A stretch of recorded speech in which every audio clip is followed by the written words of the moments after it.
Friends, Radhe Radhe, जय श्री कृष्णा। आप सबको मेरा प्यार भरा नमस्कार। मैं आपकी अपनी एस्ट्रोन्यूमोलॉजिस्ट ललिता टंडन। यहाँ मैं बात कर रही हूँ कार्तिक मास की एकादशी के बारे में। कार्तिक मास की एकादशियाँ बहुत ही पुण्यशाली होती हैं और हो सके तो रखनी चाहिए। अगर किसी कारण से रख नहीं सकते तो कुछ नियमों का पालन कर लेना चाहिए। उससे भी हमारे अंदर बहुत अच्छी ऊर्जा आती है और भगवान की कृपा हम पर बनी रहती है। तो ये होती है रमा एकादशी व्रत है जो कि 9 तारीख को होगा।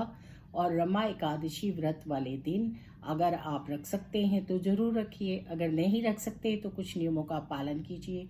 उस दिन तुलसी की पूजा जरूर कीजिए। और भगवान को यह व्रत कार्तिक कृष्ण पक्ष की एकादशी को किया जाता है। इस दिन भगवान केशव को संपूर्ण वस्तुओं से पूजा यानी नैवेद्य तथा आरती कर प्रसाद करके लोगों को बांट देना चाहिए। ब्राह्मणों को खिलाएं, दक्षिणा बांटें। जो मनुष्य इस एकादशी व्रत को करता है उसके समस्त ब्रह्मत्या जैसे भी पाप जो हैं वो नष्ट हो जाते हैं और अंत में वो विष्णु लोक को जाता है।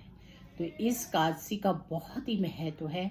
आपको हर तरह से भगवान की कृपा प्राप्त होती है और बहुत ही शुभ होती है। कार्तिक का महीना वैसे ही हमारा बहुत ही पवित्र और पुण्यशाली होता है। इसकी कथा भी पूरी सुंदर है। मैं आपको सुना देती हूँ जल्दी जल्दी ताकि आपको पता चले कि इसका कितना लाभ है। एक समय मूचकुंद नाम का दानी धर्मात्मा राजा राज्य करता था। उसे एकादशी का व्रत पूरा विश्वास था।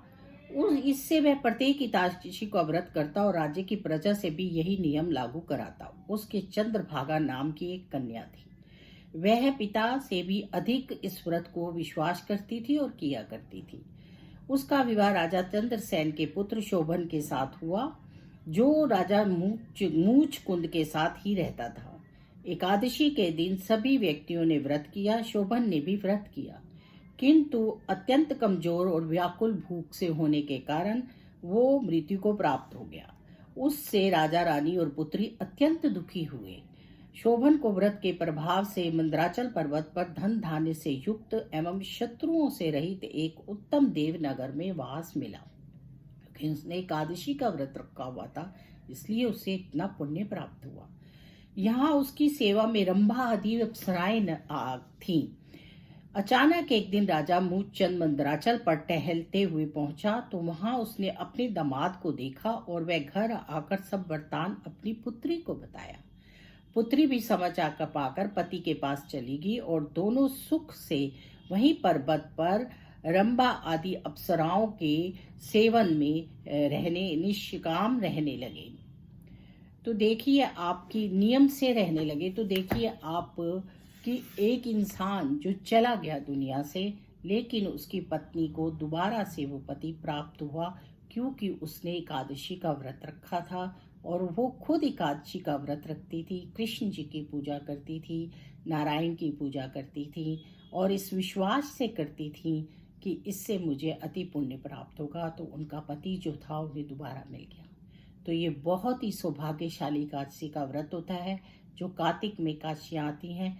अगली एकादशी आप सब जानते हैं कि देव उठनी एकादशी आएगी।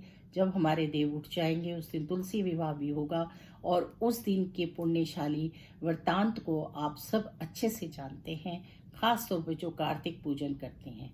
तो इस तुलसी अगर आपने कुछ नहीं किया तो कोई बात नहीं, लेकिन एकादशी वाले दिन तुलसी पूजा जरूर कीजिए और तुलसी पर सायंकाल एक दीपक जरूर लगाइए। राधे राधे, जय श्री कृष्णा।